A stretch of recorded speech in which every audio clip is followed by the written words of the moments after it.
In today's video, I'm going to teach you how to use Face ID for the App Store if you've just gotten a new iPhone or are simply looking to streamline the purchase and download process. Using Face ID is a secure and convenient way to do just that. Let's dive into the steps that will help you set this up effortlessly.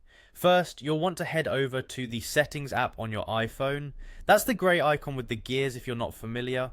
Once you're there, scroll through the list until you find the section labelled Face ID and Passcode. Go ahead and tap on that.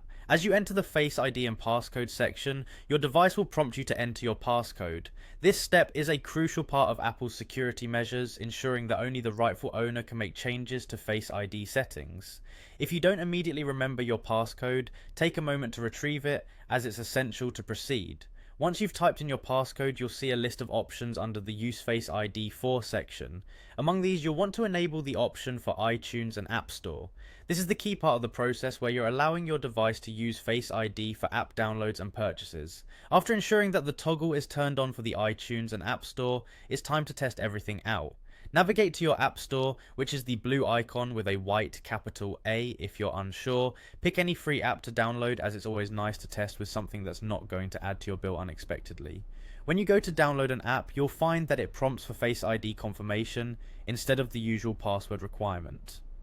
Hold your phone up to your face, ensuring that your entire face is within the viewfinder, and give it a moment to scan. Your device should register and recognize your face, approving the download promptly. And there you have it. Your iPhone now uses Face ID to securely and efficiently approve app downloads and purchases on the App Store. It's all about making the most of your device's technology to simplify your everyday tasks. Remember, this method not only saves time but also adds an extra layer of security, as only your unique facial features can authorize transactions. Thank you for joining me today, and I hope these steps have made the process straightforward for you. Be sure to check back for more helpful tech tips and tutorials, and until next time, happy downloading.